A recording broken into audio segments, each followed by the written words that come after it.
की हूं, लड़ सकती हूं। क्या कांग्रेस पार्टी का और प्रियंका वाड्रा जी का ये मात्र एक खोखला नारा है? इस लड़की हूं, लड़ सकती हूं a mere empty tokenism and empty slogan by the Congress party and by Priyanka Vadra? और क्या इसको तब्दील करके बना देना चाहिए लड़की हूं तो कांग्रेस के प्रदेशों में, कांग्रेस शासित प्रदेशों में क्या बच सकती हूं? In a brazen display of the most shocking, misogynistic, patriarchal, sexist and obnoxious mindset, the Home Minister of Karnataka has trivialized an incident that has shaken the conscience of the nation and particularly the people of Karnataka and Bengaluru, particularly the women.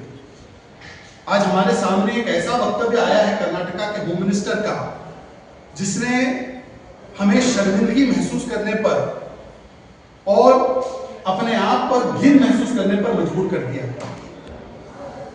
एक घटना होती है बेंगलुरु में, लंबे समय तक पीछा करता है, फिर उनमें से एक महिला को पकड़कर धक्का मारता है, सेक्सुअली अब्यूज करता है, उनके प्राइवेट पार्ट्स पर हाथ डालता है और ये करने के बाद वो भाग जाता है। आज इस घटना को जो सीसीटीवी में कैद हुई है, लगभग 3-4 दिन हो चुके हैं। This shocking incident which has been caught on the CCTV, 3 to 4 days have lapsed. Yet the Karnataka police has been unable to catch hold of the accused. Karnataka police accused को पकड़ नहीं पाई है, परंतु गंभीरता दिखाने के बदले, उस पर कार्रवाई करने के बदले, सख्ती दिखाने के बदले कर्नाटका के होम मिनिस्टर का बयान आता है मानो कि वो इस अक्यूज के साथ खड़े हैं, मानो कि वो इस मोलेस्टर के साथ खड़े हैं। कर्नाटका के होम मिनिस्टर कहते हैं कि बड़े शहरों में ऐसी छोटी मोटी घटनाएं हो जाती हैं। In the big cities like Bengaluru, such small incidents take place. This is the हुआ तो हुआ mindset of the Karnataka Congress and the Congress Party in general. Karnataka Congress के लिए और उनके नेताओं के लिए एक महिला की इज्जत पर, आबरू पर इस प्रकार से प्रहार होना, ये एक छोटी घटना। मानो ये अगर उस काल में रहते तो वो कहते कि द्रौपदी जी के साथ भी जो हुआ वो छोटी घटना थी, उस पर तो महाभारत हो गया। पर कांग्रेस पार्टी के लिए महिलाओं की इज्जत पर आक्रमण एक छोटी घटना है। It is a small issue, it is a trivial issue. एक फिल्म का भी डायलॉग था, बड़े बड़े शहरों में छोटी छोटी बातें हो जाती हैं। मतलब उस प्रकार की मानसिकता दर्शा रहे हैं आज कर्नाटका के होम मिनिस्टर, और ये सीरियल ऑफेंडर है। ये ऐसा नहीं है कि जी परमेश्वर जी ने ये पहली बार ऐसा बयान दिया। जब 2017 में मास मोलेस्टेशन हुआ था न्यूयॉर्क के समय बेंगलुरु में, उस समय पर भी जी परमेश्वर ने कहा था कि this is a small incident, these incidents keep taking place. आज ऐसे ही व्यक्ति को फिर से कांग्रेस ने होम मिनिस्टर बनाया और वो वही मानसिकता दर्शा है। और इसीलिए आज मैं कहना चाहता हूं प्रियंका वाड्रा जी से, प्रियंका वाड्रा जी, अगर लड़की हूं लड़ सकती हूं एक खोखला नारा नहीं है, तो आप बताइए कि इस प्रकार का वक्तव्य जबकि अक्यूज पकड़े नहीं गए हैं, क्या ये मोलेस्टर्स और रेपिस्ट को कर्नाटका में एम्बोल्डन नहीं करेगा? क्या ये उनको ये नहीं बताएगा कि कांग्रेस पार्टी हमारे साथ खड़ी है? दूसरी बात, in the last few weeks Karnataka में एक के बाद एक महिलाओं के ऊपर जो हमले हुए हैं, जो प्रताड़ना हुई है, जो बलात्कार हुए हैं, वो आत्मा को और अंतरात्मा को झंझोड़ती है।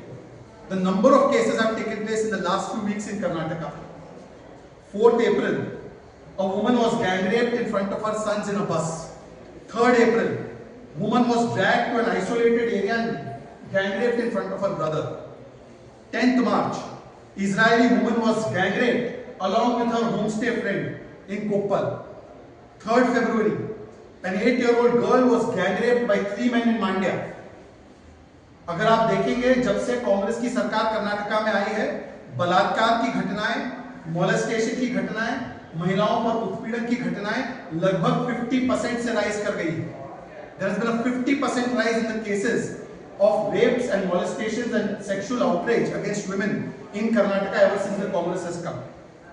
क्या प्रियंका वाड्रा और कांग्रेस पार्टी के लिए जो घटनाएं ये हुई है पिछले कुछ हफ्तों में, क्या ये छोटी मोटी घटना है? प्रियंका वाड्रा जी, क्या कार्रवाई की जाएगी जी परमेश्वर जी पर इस प्रकार के बयान और मानसिकता दर्शाने के लिए? What will be the action taken on G. Parmeshwar, who is a serial offender, under whose watch the women of Bengaluru and women of Karnataka are feeling most unsafe because of his failure to maintain the law and order situation? और क्या अब यह स्पष्ट नहीं है प्रियंका जी कि कर्नाटका कांग्रेस की पूरी प्राथमिकता महिला सुरक्षा नहीं है, बल्कि सीट की सुरक्षा है, सत्ता की सुरक्षा है? सिद्धरामैया बनाम डीके शिव कुमार, मेरी सीट सुरक्षित या तुम्हारी सीट सुरक्षित? परमेश्वर जी बनाम सिद्धरामैया शिव कुमार, मेरी सीट सुरक्षित तुम्हारी सीट सुरक्षित? सीट की सुरक्षा के चक्कर में महिला सुरक्षा किस स्थिति में पहुंच गई है कर्नाटका में, आज ये पूरे देश के सामने है।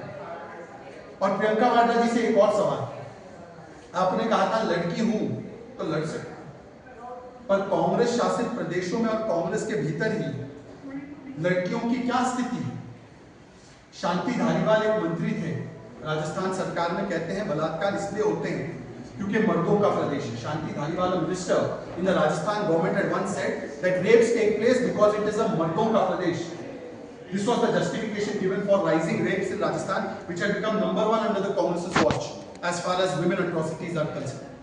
अशोक गहलोत ने कह दिया कि जो महिलाएं बलात्कार के आरोप लगाती हैं ज्यादातर फेक, 50% फेक। केरल में एक महिला थी कांग्रेस की नेत्री सिमी रोजबेल जॉन, उन्होंने कास्टिंग काउच का आरोप लगाया कि मेरे साथ पार्टी में कुछ लोग दुर्व्यवहार करते हैं, मेरे शारीरिक रूप से मेरा प्रताड़ना करते हैं। तो कांग्रेस ने अक्यूज को हटाने के बदले सिमी रोजबेल जॉन को ही पार्टी से हटा दिया। हरियाणा के चुनाव में शारदा राठौड़ ने बताया था कि चमड़ी और दमड़ी के दाम पर टिकट बिकते हैं कांग्रेस पार्टी में, उनको भी पार्टी से रुखसती कर दी उनकी।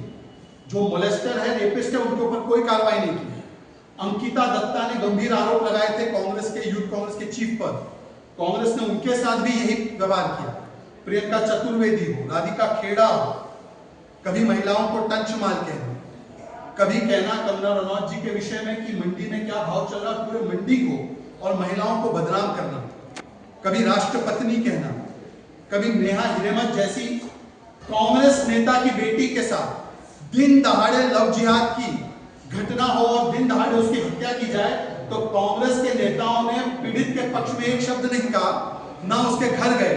वहां पर भी जाने का काम अगर किसी ने किया तो आदरणीय राष्ट्रीय अध्यक्ष बीजेपी नड्डा जी ने किया। तो यह दिखाता है कि महिलाओं का अपमान ये कांग्रेस की हो गई है पहचान।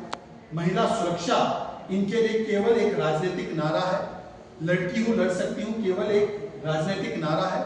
और प्रियंका वाड्रा जी बताए कि जी परमेश्वर जी का इस्तीफा वो कब मांगेंगी, कब पीड़ित के साथ जाकर वो खड़े रहने का काम करेंगी, कब उनका आउटरीच सिलेक्टिवली नहीं बल्कि महिलाओं पर होने वाले हर एक उत्पीड़न के मामले पर झलकेगा। परंतु प्रियंका जी से अपेक्षा तो कम है, क्योंकि ये वही प्रियंका वाड्रा है जिन्होंने रेड कारपेट देकर एक बलात्कारी के समर्थक लाल सिंह को, जो 8 साल की बच्ची के साथ बलात्कार हुआ था कठुआ में, उनके समर्थक को टिकट देने का काम बुलाकर और पार्टी में स्टार प्रचारक बनाने का काम अगर किसी ने किया तो स्वयं प्रियंका वाड्रा थी। तो आज प्रियंका वाड्रा जी और राहुल गांधी अपनी चुप्पी तोड़े इस महत्वपूर्ण विषय पर और इस्तीफा मांगे जी परमेश्वर जी का।